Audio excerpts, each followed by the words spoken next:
From the Foundation Studio right here on Biloxi's Back Bay, welcome to a Christmas edition of SuperTalk Outdoors. Merry Christmas. This is where we celebrate the outdoors every single Monday, the world-class outdoors of the state of Mississippi, right here at lunchtime. Thank you for joining us today. We really appreciate you. The SuperTalk Mississippi network is one of the most powerful networks in the United States as it runs all across Mississippi. There's no place in Mississippi you can be where you can't hear this show, and we really appreciate it. But if you're listening on Facebook or YouTube or your favorite podcast, it's December the 20th, 2021. It's amazing. Where did 2021 go? It seems like we were just talking about 2020, and we need to get past it, and now here we are at the end of 2021. Truly amazing. And if you're on Facebook, you can go to our SuperTalk Mississippi, our SuperTalk Outdoors Facebook page, and follow us. We put all our videos to the show right there at that SuperTalk Outdoors page. By the way, one of the videos you'll see if you go there is a video that was taken by my friend Chris Guritz over at Kings Point, right outside Vicksburg. He was up in his stand and heard this epic battle of two deer, and he sort of quietly climbed out and he walked along, closing the gap between himself and the two deer. And he captured really kind of rare ground level video of these two bucks going at it with each other. And, he did it with his iPhone. Just a great video. And we posted it at SuperTalk Outdoors. And it's, as I pointed out, it's rare footage, but people like it, and it's gone viral. So if you want to see that video, you can go to our SuperTalk Outdoors Facebook page and take a look at it. You can also watch this show at SuperTalk TV at C Spire TV. If you hunt, you probably already know the Primos brand. I mean, come on now. The Primos brand and hunting kind of go hand in hand, especially if you're from Mississippi, you know that brand. We visited in the past with Will and Jimmy Primos and Brad Ferris. And as you know from their shows, Will has literally revolutionized outdoor TV. I've shared great stories with you about the Primos Truth About Hunting TV show. And I've actually referred to it as one of the first true reality TV shows. May have been the first reality TV show, because it's not about staging hunts, and we'll talk more about that here in just a minute. But the entire Primos team is from Mississippi, and they have been what I have consistently referred to as ambassadors, outdoor ambassadors for the state of Mississippi. They've expanded their reach across America that goes actually beyond the Outdoors TV show. They've got a YouTube channel and a podcast called Speak the Language. I'm thrilled this morning to have two members from the Primos team here on SuperTalk Outdoors. And we're going to talk about their incredibly successful Speak the Language podcast, which already has over 1 million downloads. Welcome, Lake Pickle and Jordan Blissett to SuperTalk Outdoors. How you guys doing? Man, couldn't be better. I don't know how we ended up on the Christmas edition of the show, but I feel pretty lucky. Yeah. Appreciate you inviting us on. It's a good day, and it's the best time of year for us, which means the Mississippi rut's happening. No doubt. We're going to talk about that for sure. Hey, it's great to have you guys. I know you just got finished with your podcast, but that's been a lot of fun for you too, hasn't it? Yeah, we were talking about that this morning. It doesn't feel like it, but we're over 4 years in now, and we kind of started it on a whim, and it's been a lot of fun. When Lake first said he wanted to start a podcast, I mean, I consider myself still in the younger generation, but I didn't even know what a podcast was. I was like, a what? What is that? It's like a radio show, but Lake started it all, and I just kind of fell into it. Well, it's gonna be a lot of fun visiting today because you guys, you kind of started as cameramen with the Primos team, but as I talked about with Brad and Jimmy, the cameramen are part of the team, and you're as opposed to other shows where the cameramen are kind of hidden and you don't ever hear them. You guys are hunting together, and I thought about that when I was with my son this weekend. We went to Kings Point this weekend. And I didn't touch a gun, man. I had a camera with me as well, and we just hunted together and had a good time. But when you're in that kind of team approach, you're literally both watching and looking, and you probably capture or at least see deer that you probably would not otherwise see if you weren't hunting together. But you've gone on to do interesting things. You've both gotten into the real estate business. I've enjoyed watching on Instagram your your weight loss, efforts, and the work that you've done to get more fit. Which I think, when you go out into somewhere like New Mexico and go hunt for elk, you learn pretty quickly. You better be in shape, don't you, Jordan? Man, it helps a lot. I can say that. I used to always think, well, I'll be all right. It ain't but a week out there. But after I worked hard and got it done, it's a lot more enjoyable now. So there's a lot to talk about. So why don't we start with this, Jordan? What does the Primos brand mean to you?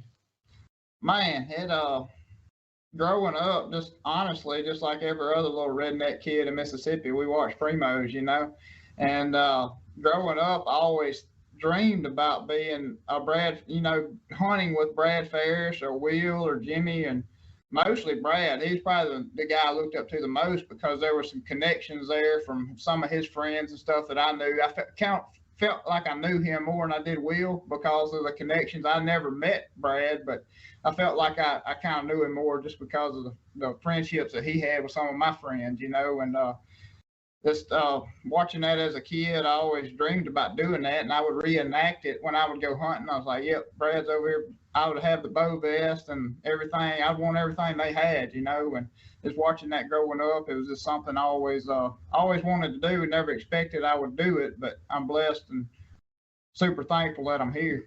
Yeah. So Lake, tell me about what it means to you, buddy. I think a lot of what Jordan said, I could probably echo a lot of that. And it's funny when you hear stories that similar. And I say that just because I've had conversations with other guys that grew up watching Primos Truth videos, VHSs, and then DVDs, and then the show, but the impact it had on growing up watching it so much, I told Will one time when we were hunting together, I said I took it as far as when I was deer hunting, I would memorize like the exact cadences that I'd hear them blow into a grunt call, and I would try to mimic that when I was hunting. And even as far as when I shot my first turkey, I was with a friend of mine named Keith Polk, and he was videoing it on a little home handy camera, and I'd watched this Primos Truth video where Brad had killed a turkey in Mississippi, and he holds up the spurs and he says, man, he's got some good carrying handles. So in the video, my young little 12-year-old self holding up that turkey, I'm like, he's got some nice carrying handles. I wanted to be Brad Ferris, so I can't, it's hard for me to, if I tried to put into words how much Primos meant to me, we'd be here for days. You know what's interesting, guys, when you spend time with Will, and I've had the pleasure of spending some time with him, and then you talk to Jimmy, Brad. I mean, these guys are all humble, and I don't think they fully comprehend how far-reaching they touch hunters all over America. Now, Jimmy talked about going through a airport in New Mexico or going to the Kroger's in Madison, and people coming up to him and mentioning something. I'm sure you guys have faced that as well. But how it impacted you and your hunting now that you're actually part of the team, it's all been part of that influence of so many hunters, of all demographics, of all races. Anybody who enjoys the outdoors has been touched by truth about hunting. They don't fully appreciate how significant that is, do they, Jordan? Man, I 100% agree with that. Just like when you're in camp with Brad and Jimmy and Will now, it's just like they're just your buddies you're in camp with now. But when you go to an NWTF show or something like that, you're like, boy, these folks show no. I mean, they wanna shake Will and Jimmy and Brad's hand. They really look up to these guys, And when you're around them, we get so just, I guess, caught up and just doing what we do for a living, and we just look at them as our, for one, co-workers, and two, some of our best friends, and we just don't realize it till you get out in the public eye and you see that, and you're like, okay, they really made an impact here. So you guys, you all went to New Mexico and had a great trip, actually, and then after that, Lake, you had the opportunity to go with just Will on to he got a tag somewhere else. Y'all went on the road. When you're with him alone like that during that stretch of time, I mean, the way he talked about you, actually, you probably heard him, but the way he talked about you was you learn a lot about somebody, the character of somebody, when you spend, 5 or 6 days with them, the way that you guys spent time together. But he was incredibly complimentary of you And, you know, he said, called you just a really fine man. Let's do this, actually. We're coming to the end of this segment together. When we come out on the other end, I want to know what it was like to be one-on-one with Will for those number of days. And when you stopped to get gas somewhere, did people know who Will was and so on. We're going to continue. I really appreciate you joining us on this special Christmas edition of SuperTalk Outdoors here on the SuperTalk Network. We'll be back with Lake Pickle and Jordan Blissett when we come back on the other side. I said 3 Mississippi to this land called home. I'll breathe.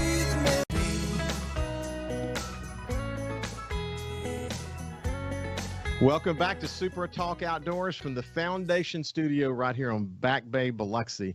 By the way, the Foundation for Wildlife, Fisheries, and Parks is an amazing organization composed of volunteer leaders from across this state. And while they support the Department of Wildlife, Fisheries, and Parks very significantly, they also do other things involving conservation and doing the kind of things I would say is preserving our outdoor legacy here in Mississippi. We're so fortunate to be associated with the foundation and glad to have them as a sponsor of Super Talk Outdoors. I'm thrilled today to be joined by members of the Primos team, Lake Pickle and Jordan Blissett. And when we went to break, we were talking about sort of, you know, what made them want to get onto the Primos team and how they looked up to it, and as kids, how they enjoyed the show, as so many of us did, and still do, I might add. But Lake, you had the opportunity to travel alone with Will. Tell me about that. Yeah, so it's interesting. At this point, I've been able to do a couple different one-on-one hunting trips with Will. And the first time that I did something like that, the first time I got to spend any real time with Will, it was strange because without even realizing it, you know, pretty much being a hero of mine growing up, it's like I almost only knew him as like a persona that I looked up to.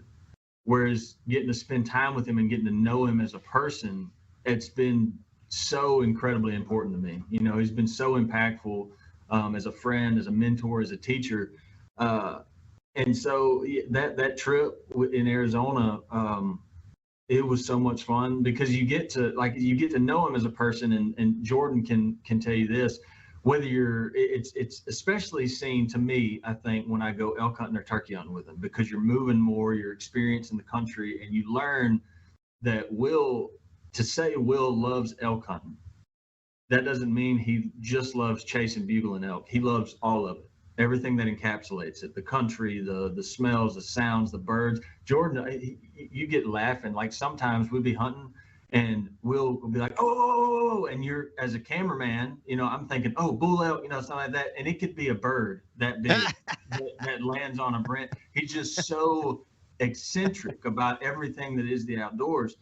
And that's just him. He does that when the camera's on, when the camera's off. And it's taught me so much, you know, as far as just really appreciating all of it and taking it all in. And to your point, I think Will knows to some degree how important he is and how impactful he has been. I just think he chooses to not think about it.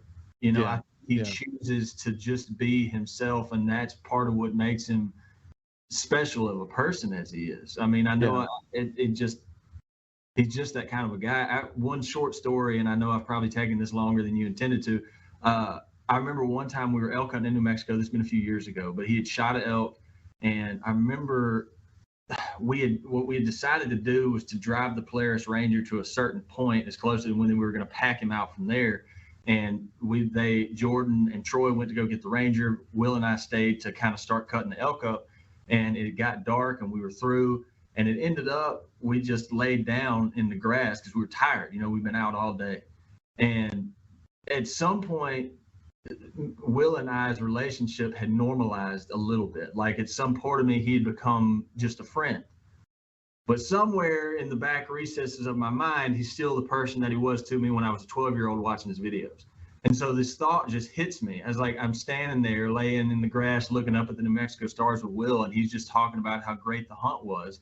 I'm like, man, if I could just go and tell little 12-year-old me that this would happen someday, you know, it's one of those things you're like, you know what, everything does kind of turn out okay. Yeah. Hey, you know what though, that inspires to hear that though. That inspires young people all around around the world, really, who love outdoors and who are listening to this conversation, that if you have a passion for something and you set your mind to it, you can accomplish anything you want to accomplish in your life. And maybe we'll come back to that in just a second. But I want to add something. What's interesting about Will and what I've learned about him is everything that you said, that at the foundation, there's a really good man, and he's incredibly thankful to God that he's got this opportunity, and he lives his life that way. He is a man who lives by example. But I have a friend of mine. His name is Reed Geis. He lives here on the coast. For people who know him, they know what I'm about to say. But Reed is a guy that my son Jordan, he fishes with us a lot, and just a great guy. He fly fishes around the world. But my son Jordan says of Reed that he has a low threshold for amazement. You know, some people, they see something, oh, that's pretty, and then the next time they see it, they don't even really notice it. Some people, they see something that's beautiful, and the next time they see it, it's even more beautiful. And the next time they see it, it's even more, because they're appreciating the moment. They're consumed in the moment. And they see the smallest things in life, and they're not just love it, but they're amazed by it. That describes Will, doesn't it? Yeah. Yeah. So, Jordan, were you going to add something? I saw you shaking your head while Lake was talking. Oh, I was just, man, I've been fortunate to go on a bunch of solo turkey hunts with Will. You know, we'll take off. I go to his house. We'll meet up and go turkey hunting for a morning or whatever here locally. And just thinking about the times we've turkey hunted, even if we're not being successful as far as getting on turkeys or anything, but just walking through the woods with that guy and learning what the knowledge that he takes in and appreciates about our landscape here in Mississippi is just, I mean, he'll take 5 minutes and examine a big white oak tree, you know, talking about how old he thinks it is and this kind of thing. And he'll get so excited about it. Yeah, I mean, it has made me appreciate our outdoors more by hunting with him. Yeah, I mean, you know, people will say of him that he didn't leave anything on the table. And the thing about it is, I mean, he's up in age now. He still gets around pretty darn good, doesn't he? Look, he's 69 years old, and where we hunted, I fell into the trap of thinking that when a lot of folks, when they think of Arizona, they think of flat desert type country.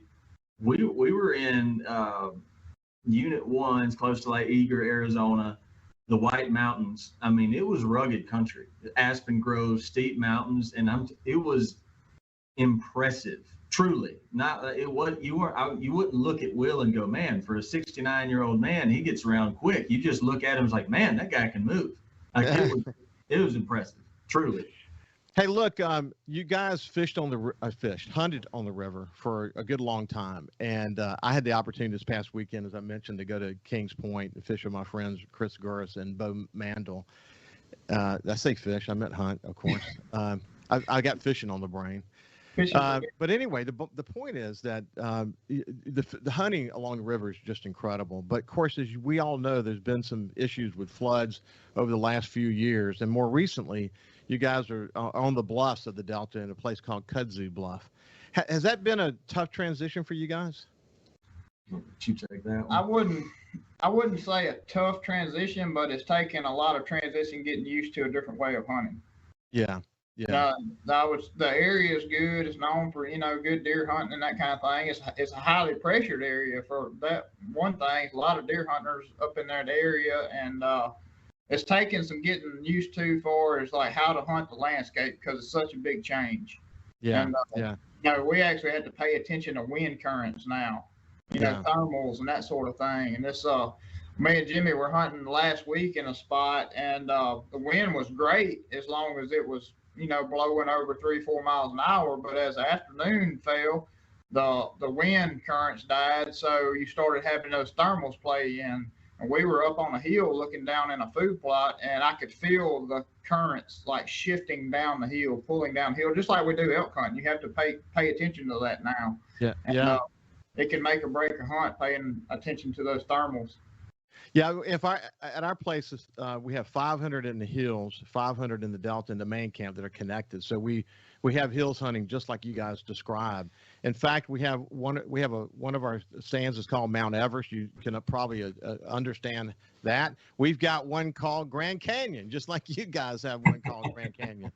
But when we say Grand Canyon, we mean Grand Canyon. I mean, when we tell somebody if you shoot a deer here, do not move. wait for us to get there, because you could get off the beaten path and fall 100 feet. I mean, it's dangerous, isn't it, Lake? Yeah, it took me. I'm more used to it now, being year 2. But the first year we were there, we were like, holy smokes, look at that drop. I mean, there's a spot. I mean, the spot where Brad shot that deer that we referred to as the Grand Canyon, that's not the steepest spot on that little stretch of woods. Like you're talking, I know exactly what you're talking about. There's spots, like if I took someone out there for the first time, I'd be like, don't walk close to over there. If you fall, you're getting hurt, It's crazy. It's so special, though. You're right. It's just different. The deer hunting's great. So if you've got pressure, you got to learn how to deal with that. As you pointed out, Jordan, you got to think about the thermals more. Wind really matters big time when you're in the hills, and whether it's morning or afternoon, your thermals are going to do different, etc.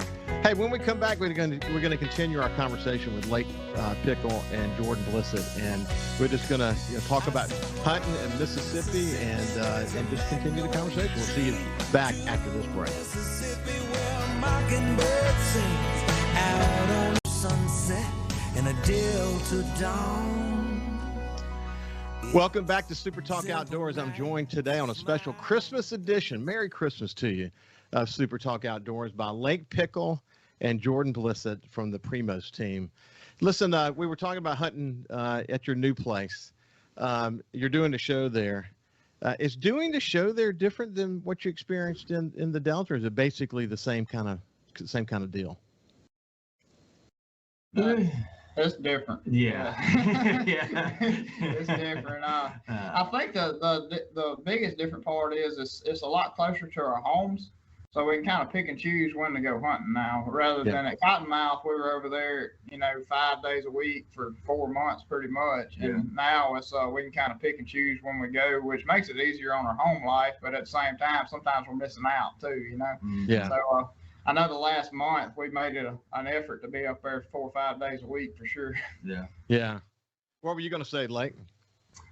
Just the Cottonmouth, we had such a rhythm because we were there for so long. And so changing locations that drastically, not in a bad way, it was just a drastic change, very, very, very different. And every different location, like George said, different, close, different distance from home, completely different hunting, different deer, everything. And so it's just, last year, the first year, it was a whole lot of almost like learning to walk again, which made interesting television. So, and the improvements from year 1 to year 2 have been very encouraging, but different, not bad, but different. Well, I totally, like you and I talked about this a little bit when you were on my show, Coastie on the Coast, but it is, when you go to a new place, you got to learn it, and it may take 2 or 3 years. You got to figure out what the deer patterns are. What's the impact of your neighbors having, and what should the standards be, and where should we have food plots? Where do we need to put stands up? You can put a stand up over there, and it probably needed to be about 100 yards over there, and it made all the difference in the world. But see, at Cottonmouth, y'all figured all that out. I mean, it was you literally had it down to a computer science, didn't you? It felt like that, and I don't think I was as appreciative of how much we had learned at Cottonmouth and hunting there so consistently until we moved. I didn't realize just how valuable that knowledge we all had and built was. But we can do a similar thing at Kudzu. It's just going to take time. Yeah, but you said it. You said it, and this, I'll come to you, Jordan, on this, but that years of learning, those years of learning at Cottonmouth, and then taking that institutional knowledge and bringing it to Kudzu, it changes the way you observe things. It changes how you think about where a food plot ought to be. It changes how you ought to get to a stand. I mean, there's so much knowledge you gained.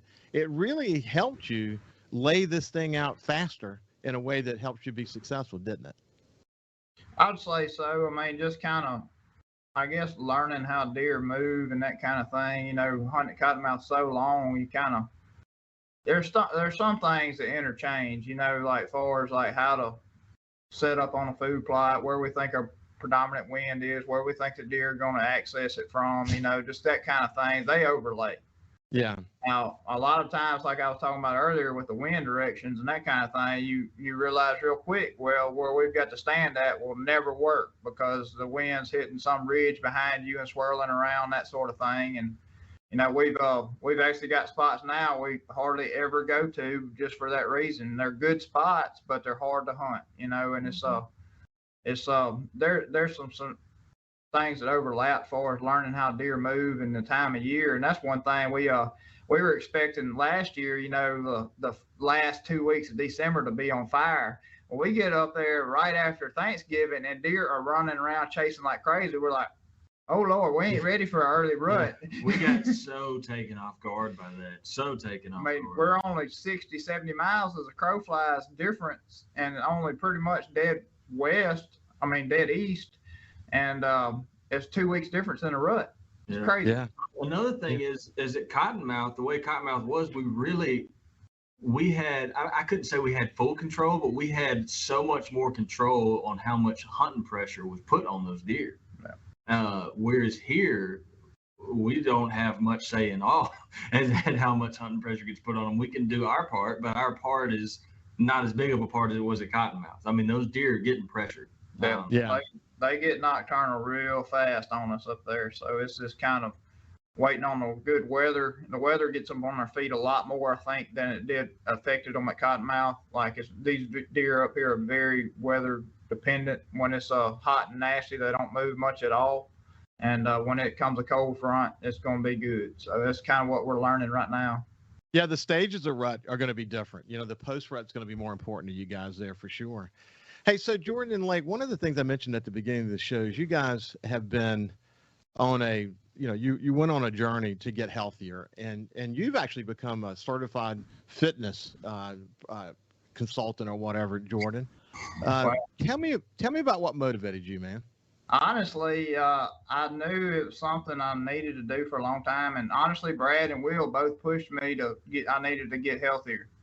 Like honestly, I was overweight and it affected what I did, especially during elk season. I didn't realize it. It was just them trying to help me. But I had excuses in my mind for a long time why I couldn't do it and this, that, and the other. And finally, I just said, I got to do something. And that's what happened. You know, I wouldn't say it's been technically that easy, but it's something I'm glad I did. But what's interesting about what you've done is you put your journey out there for people to follow you on social media. So by doing that, you put pressure on yourself to stay the course. Yeah. And you get that, don't you? It helped me stay accountable for sure. That's a factor of it. But what motivated you, Lake? Honestly, Facebook throws you memories, you know, like stuff happened. And I saw a picture of myself from it had been 4 or 5 years ago now. And it was when I was in the gym a lot and making a lot healthier eating choices. And that picture popped up and I was like, oh, I don't look like that anymore. like something's got to fit in. Same kind of deal. It was like, I love elk hunting a whole lot. And elk hunting is a very physically demanding type of hunting. And, you know, and then getting motivated by people like Will moving around the way that he does. I'm like, if I don't take care of myself now, honestly, I wasn't seeing too much an issue now as my performance out there, but it was more of like a playing the long game sort of thing. It's like, if I don't do this now, then I have a much shorter shelf life on how much I can do this out west hunting stuff. So I know why you both did it, and it was really so that you could just enjoy what you do more, be more fulfilled in what you're doing, because you admit that you probably needed to lose a few pounds. But Jordan, did you realize when you sat on that course that it would impact other people, that your journey? I mean, everyone has challenges in their lives. Everyone's, they'll eat because they find enjoyment in that. Before they know it, 3 or 4 weeks has gone by and they've, gained 10 or 15 pounds. Everybody goes through that. But what you're doing is sort of trying to lead by example to help people see that there's a way to sort of change things so that you can maintain and enjoy it, and that people are being influenced by that. Are you aware of how you're influencing people? Somewhat now, but I had no idea it would turn into this. I had no idea that it would affect so many people. Yeah, it's good to know that that's having that impact, isn't it? It is. It makes you feel good, especially when somebody calls you and tells you you helped them. So that's been a good Yeah, thing. that's really good. So coming to your podcast, you guys just got finished with your podcast just a few minutes ago. And I listen, and I really love the rhythm of the show. Two guys getting together and talking from time to time. You have guests on. I think actually, I mentioned to you this morning, one of the things I've noticed is that you don't generally get involved in issues, particularly as it relates to Mississippi, because your podcast is speaking to people certainly all over the country, maybe even beyond that. But on the McIntyre scatter issue at Malmaison, that hit a nerve. And I just want to say, first of all, I really enjoyed the way you talked about it. I mean, you just talked about it from the average guy, why this is important, and that, this whole issue. So real quick, like, summarize what that issue was. Yeah. So the McIntyre scatters lays, the way that it lays, it's both in public land and in private land. And without going into too much detail, there had been through request from people who hunted and utilized the private land that butted up next to it, where it touched Malmaison WMA, which is where it goes into the McIntyre scatters on that part, requested that there be a rule change to where there would basically be a 100-yard buffer down some of the western border of Malmaison. Yeah. So yeah, there'd been some conflict there, and instead of splitting like 50 yards on one side and 50 on the other, they did 100 all on the public side. Right. And that kind of hit a nerve with you guys. When we come back, we'll continue just a quick conversation about that. But I like the way you approached it, and we'll also talk about the Outdoor Stewardship Trust Fund that's going to get another opportunity to get passed in the Mississippi Legislature. When we come back, we'll continue our conversation with Lake Pickle.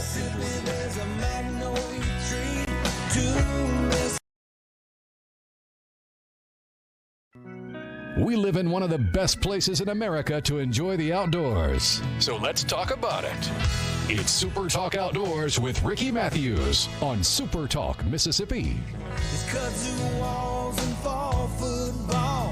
Welcome back to Super Talk Outdoors. I have Lake Pickle and my friend Jordan Blissett from the Primos team. And when we went to break, we were just beginning to talk about the McIntyre scatters, which has been described as a 500-acre plus area of the Malmaison WMA, really the soul of the WMA for waterfowl. And it's mostly, obviously, duck hunting area. And it put the buffer zone only on the public side. And essentially what I heard you guys saying, Jordan, was that you were concerned about it because not only did they take it from the public side, which is obviously public land and forbidden people from going there, but that you're worried about the precedents that would set, and that other people would want to have similar things. I think actually that the feedback that they're getting at the Department of Wildlife, Fisheries, and Parks, that the commission is realizing they've got to go back and take another look at this. But that's what you were saying, right, Jordan? That's right. I mean, the biggest thing we had concerns with it was what could happen in the future if this was a door that was let open, Yeah. And as me, I mean, as a private landowner and a public land hunter, I mean, I utilize both of them every year. It's just something, me personally, I don't want to see happen. Like, just let it be a white and black line there, and you don't cross this side, and I won't cross that side, whatever, That's what a property line is all about. I think there had been a lot of legal maneuvering, and this has been going on for a long time. We're trying to resolve that because the judge was not clear in his particular order about that, and so the commission had to step in and deal with it. But hopefully they listened on that issue. Another issue that Will has been really, really passionate about is the Outdoor Stewardship Trust Fund that passed the House 117-2. Didn't make it through the Senate, but essentially it would create a trust fund that would enable us to go get a lot of federal dollars. And we're only one or two states in the Southeast that doesn't have that. In order for us to maintain our status as the capital of the outdoors in the United States, Mississippi is that good. We've got to do something like this. So you guys are beginning to get onto that issue as well, aren't you? Jordan? Yeah, I mean, I've researched into it a little bit. I've heard Will talk about it a lot. It's in my mind, it makes perfect sense in the world to have something like that to help. I mean, every dollar that we can have to help our wildlife succeed, especially turkeys, in my mind, like that's that's where everything in my mind revolves around, is helping the wild turkeys out, and ducks as well, and upland birds. You know, that all need some help in our state. And I mean, we have excellent hunting now, but it could be better. Lake, what would you add to that? Like you said, I was actually getting educated on this issue. I think I texted you when I was in Arizona, because I knew this was going to come up. And I had been rolling around the idea. Jordan and I talked about it. I was like, we need to start using this podcast platform that we have, especially with this going on in our state. And one of the things that stuck out to me was, one, like you said, that we're one of the few Southeast states left that doesn't have a fund like this. That's upsetting to me. I don't want us following behind. If we can look at these other states and see what success they're having with it, then it kind of seems like a no-brainer. And then especially, like, I think Georgia is one of the states that was highlighted and how much they've been able to do. And so it's something that we can talk about more, but I think it's something that needs to happen. Georgia took a $20 million state investment and leveraged it to almost $100 million in conservation. The thing about it is, not having that fund, we fall further and further behind. And we've really just got to do it. It's a transformational bill. It's something we need to get done. I think there's a lot of maneuvering going on behind the scenes to try to reach a compromise, and hopefully they can do that this year. The way I talk about it, I think this is the way you guys approach it as well. The SuperTalk Outdoors is really about enjoying the outdoors. We're going to talk about hunting and fishing and all the personalities involved in it. And from time to time, we're going to talk about an issue and tell you why what happens in Jackson and Washington is important to the average outdoorsman. And we're not going to ponder it, but when they do come up, we're going to mention it and make sure you're just aware of it. And those are two issues that have arisen recently. There'll be others, but most of the other time, we're just going to have good conversations about enjoying the outdoors. That's sort of the way you're approaching your podcast, isn't it? Yeah, likewise. It's like, we're not going to avoid those topics, but we're not going to seek out, current events just to stir controversy. But if something like that important comes up, then we're kind of doing ourselves a disservice, and what we say we love also a disservice, by not bringing it up. So we are lucky to live here, aren't we, Jordan? We absolutely are. And as conservationists, that all starts by raising money and that kind of thing, and helping the laws that are passed benefit the wildlife first and the people that use it, so it all works as one. And I think that's where we should keep our minds at. Where you guys have been all over the United States, and in some cases actually, some places around the world. But Lake, when I say this is the capital of the outdoors in the United States, we're lucky, with the saltwater fishing off our coast and the hunting and other outdoor activities. This is a special place, isn't it, my friend? It truly is. It truly, truly is special to me, special to you, special to this country as far as what it just has to offer. Hey, listen, one final note. I had a friend of mine who may come on the show and talk about this, that had a gun go off while they were unloading it the other day. And it went through 2 walls, hit a safe, and ricocheted and hit a friend in the thigh. He's okay. But it's just a reminder that this time of year, people get complacent. Make sure your straps on your stands are new and tight and safe. Make sure you wear a harness. Make sure your gun is unloaded when you stop hunting. You can't be safer. You cannot be safer. You have to stay on your guard. Don't get complacent. Jordan and Lake, God bless you guys, and Merry Christmas to you. Thank you. Thank you. Merry Christmas. You bet. See you later. Carry on.